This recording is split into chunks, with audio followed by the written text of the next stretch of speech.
Hello students, मैं हूं अजय गुप्ता और आप देख रहे हैं मेरा channel Ajay Gupta edu point.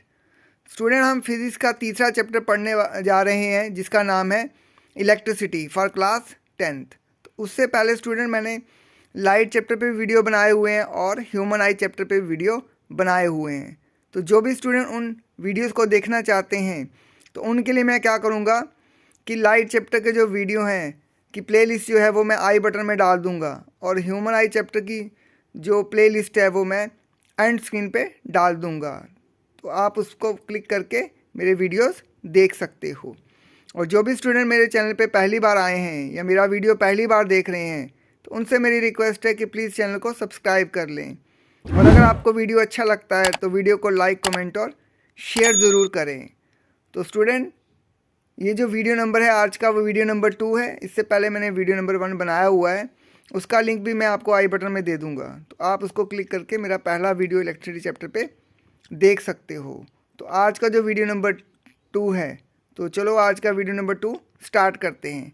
तो स्टूडेंट, आज का जो मेरा टॉपिक है वो है इलेक्ट्रिक करंट। इलेक्ट्रिक करंट क्या होता है?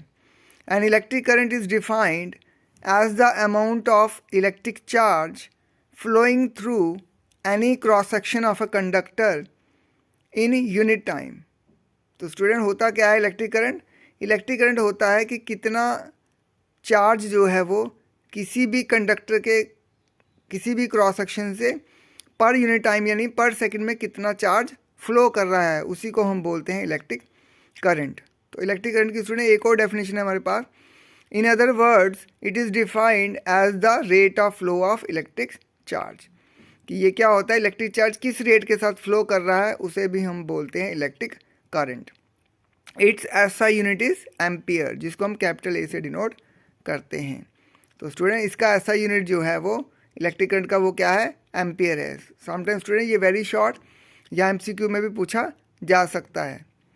अब स्टूडेंट नेक्स्ट आ गया note 1 milli ampere, M small M और capital A is equal to 10⁻³ ampere. Student, ampere जो है वो हमारा स्टैंडर्ड ऐसा यूनिट है, उससे छोटा यूनिट होता है उसको हम बोलते हैं मिली एम्पियर। 1 मिली एम्पियर जो होता है 10⁻³ एम्पियर के बराबर होता है। और इसका स्टूडेंट यूज न्यूमेरिकल में होता है। समटाइम हमें करंट की वैल्यू न्यूमेरिकल में मिली एम्पियर में दी होती है, तो हमें उसको कन्वर्ट एम्पियर में करना होता है टू सॉल्व द न्यूमेरिकल। और उससे भी स्टूडेंट छोटा एक और यूनिट होता है, उसको बोलते हैं माइक्रो एम्पियर। तो 1 माइक्रो एम्पियर जो है वो होता है 10⁻⁻6 एम्पियर के बराबर।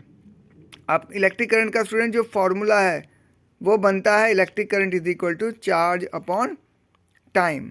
तो इलेक्ट्रिक करंट को स्टूडेंट आई से डिनोट करते हैं, चार्ज को क्यू से करते हैं और टाइम को स्मॉल टी से डिनोट करते हैं। तो नेक्स्ट आ गया हमारे पास डेफिनेशन 1 एम्पियर की।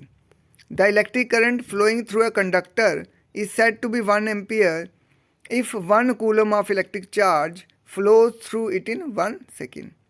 तो किसी भी स्टूडेंट कंडक्टर से 1 एम्पियर करंट तब पास होगी जब उसमें से 1 कूलम चार्ज 1 सेकेंड के लिए फ्लो की जाएगी, तब जो भी करंट पास होगी वो 1 एम्पियर के बराबर हो जाएगी।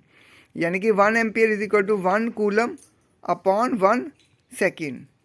तो नेक्स्ट डेफिनेशन आ गई स्टूडेंट 1 कूलम की।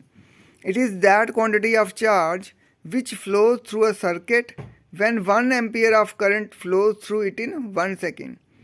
तो कूलम क्या है स्टूडेंट? ये क्वांटिटी ऑफ चार्ज होता है किसी भी सर्किट से जब हम 1 एम्पियर करंट को पास करते हैं 1 सेकेंड के लिए, तो उसमें से जो चार्ज फ्लो होता है उसे हम 1 कूलम चार्ज कहते हैं। It is the SI unit of charge. Coulomb जो है वो एसआई यूनिट है किसका? चार्ज का। तो 1 कूलम का फॉर्मूला क्या बनेगा? 1 एम्पियर इंटू 1 सेकेंड। तो स्टूडेंट, ये जितने भी फॉर्मूले आ रहे हैं ये सारे आपने याद रखने हैं। समटाइम ये वेरी शॉर्ट या एमसीक्यू में भी इन फॉर्मूलों पे बेस्ड क्वेश्चन आ सकते हैं। उसके बाद बात करते हैं स्टूडेंट एम मीटर की। एम मीटर क्या होता है? It is a device used for measuring current in a circuit. तो एम मीटर स्टूडेंट एक डिवाइस होता है जिसका हम इस्तेमाल क्या करते हैं, किसी भी सर्किट में करंट को मेजर करने के लिए करते हैं। It is always connected in series in the circuit in which the current is to be measured। इसको हमेशा स्टूडेंट उस सर्किट में सीरीज में लगाया जाता है। सीरीज और पैरेलल स्टूडेंट हम आगे जाके पढ़ेंगे डिटेल में। इसको हमेशा क्या होता है, एमीटर को सीरीज में लगाया जाता है सर्किट में, जिसमें भी हमने करंट को मेजर करना है। An ammeter should have very low resistance, ammeter की जो रेजिस्टेंस है वो काफ़ी कम होती है, so that it may not change the value of the current flowing in the circuit, ताकि जो भी करंट फ्लो कर रही है सर्किट में उसमें कोई भी चेंज ना आए, इसलिए एमीटर की जो रेजिस्टेंस है वो काफ़ी कम होती है। रेजिस्टेंस भी स्टूडेंट हमने आगे जाके पढ़ना है डिटेल में। नेक्स्ट आ गया हमारे पास electric circuit. A continuous and closed path connecting one और more electrical devices along which an electric current flows is called an electric circuit।